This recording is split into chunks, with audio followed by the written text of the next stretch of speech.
Time now for sports on 104.7 The Cave. Here's Ned Reynolds. Mike, the intern, Ned Reynolds in the studio, bright and early on a Monday morning. So, weather over the weekend, in my opinion, was absolutely beautiful, and it seemed like everyone in town was outside doing something. Watching that game yesterday, oh my goodness, those guys were dying. It was hot in Florida and swampy, but they still got the win against an up-and-coming Jacksonville Jaguar team that I thought looked pretty good. The fact that it was very sticky down there may have had, this is just simply commentary, may have had something to do with it. It was really a very lethargic football game. Kansas City's offense didn't play very well. Their defense won the game for them. Jacksonville completely out of rhythm. This game was 180 degrees opposite what I thought it would be. I thought it would be high scoring. Trevor Lawrence, fine quarterback, and you're right, Jacksonville has a nice football team, but they were totally out of rhythm, and I think probably Chris Jones being in there had something to do with that. Kansas City's offense, though, was very stagnant. They didn't do a whole lot, 399 yards of total offense, and that usually they're up in the mid-500s somewhere, but it didn't really work.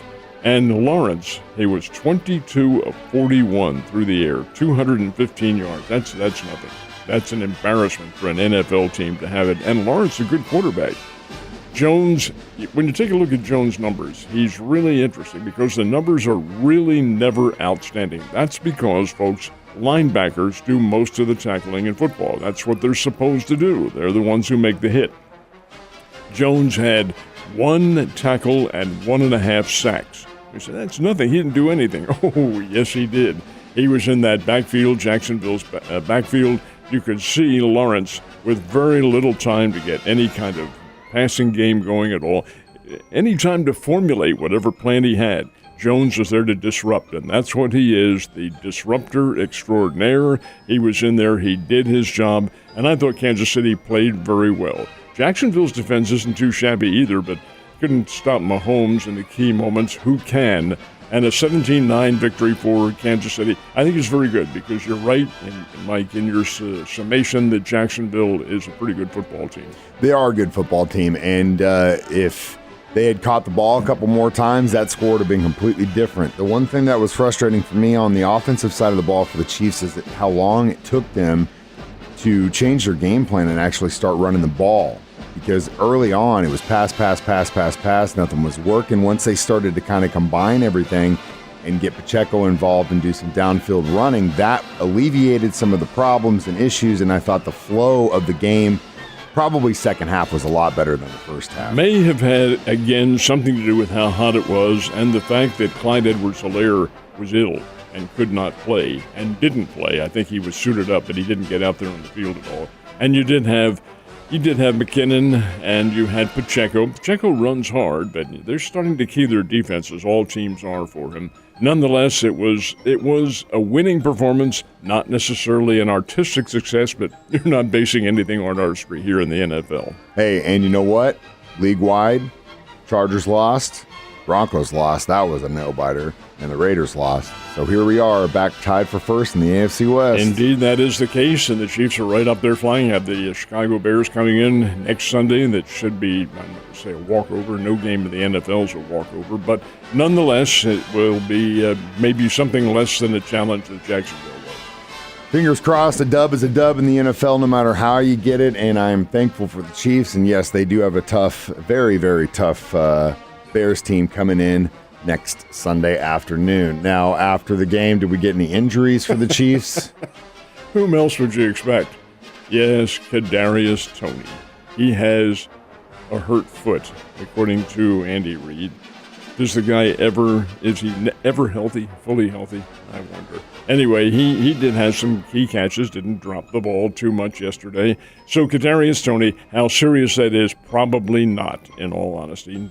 The basic answer is no, there was nothing catastrophic at all. That's good. And, hey, before you start coming down on my guy. He was a big reason we did get that dub because he was the only one making plays in the receiving core up until the point where Sky Moore started to activate. Sky Moore made some. And I got to say, Noah Gray actually had a pretty good game, too. If we can get some more consistency out of him like we got yesterday, that might be the future tight end right there. When Kadarius Toney drops some more passes, are you going to be on his side? We'll see. Hey, you always give someone a second chance, Ned. Good news, we're going to have more baseball in the city of Springfield tomorrow night. At least one more game, and that's the Springfield Cardinals. They have made the playoffs for the first time in it's over a decade now. And they will play the Arkansas Travelers in the first of a best-of-3. Now, the first game's here. The next two, if necessary, go down to Little Rock, Arkansas. The winner of that one goes to the Texas League Championship game, series, I should say, which is also best-of-3. And Springfield would host that opener as well the following Tuesday. So, yes, there still is baseball. The Spring Birds closed it out yesterday with a win over the San Antonio Missions.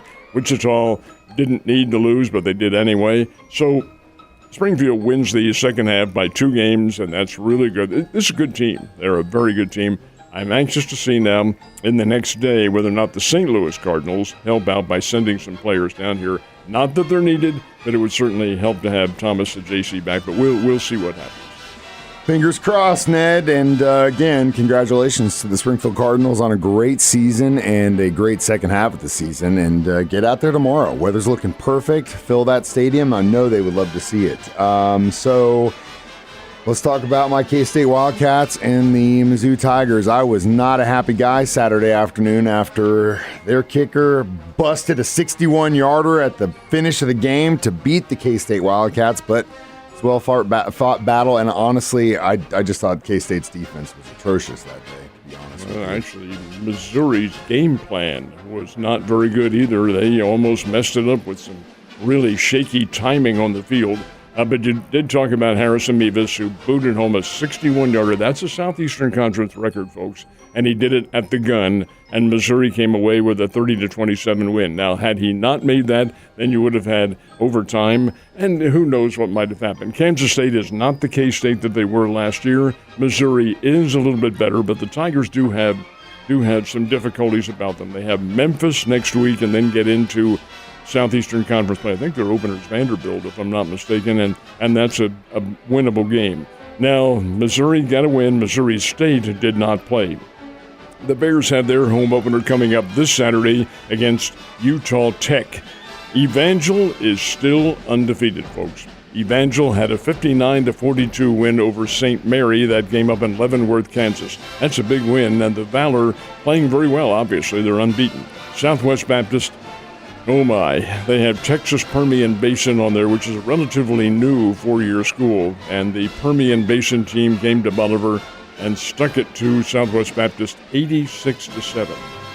O-U-C-H. That's not a good one. That's not. No. Anyway, the Chicago Bears are in to play the Kansas City Chiefs, and the Bears, the Missouri State Bears, they do have Utah Tech coming in. Utah Tech will be coming into Springfield off a win. They went to Flagstaff, Arizona, beat Northern Arizona 56-20 on Saturday, and that's a good win for Utah Tech. Still, the Bears ought to be able to, at least we think they should anyway, take this one.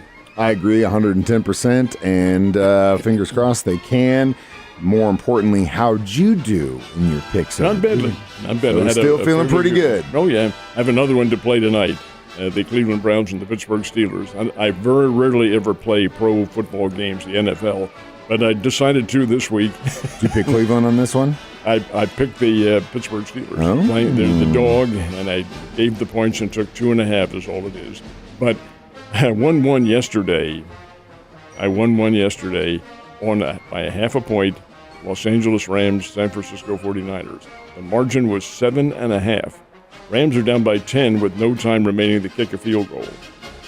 And it beat the margin by half a point. And say, what are you kicking a field goal for to make the score a 7-point difference instead of a 10-point? Well, that's because when you have points, and you accrue points during the course of the season, and if in the unlikely event that it comes to a tiebreaker, you have those points count. So that's why they put the points on the board, and they also helped out. And I'm sure there's a lot of guys in Vegas like you that are all hoping that happens. Last but not least, we have the Kingdom Show tonight, 7 p.m. Mitch Holt is broadcasting live from Kansas City, interviewing players and coaches. Don't miss out on that. After that, the Chiefs are back in Kansas City to face off with the Bears. Late Sunday afternoon game. They'll kick it off about 3:25 or so. I guess that's for television purposes. But yeah, the Chicago Bears and the Chiefs ought to be about a 7 or 8 point favorite going into that one.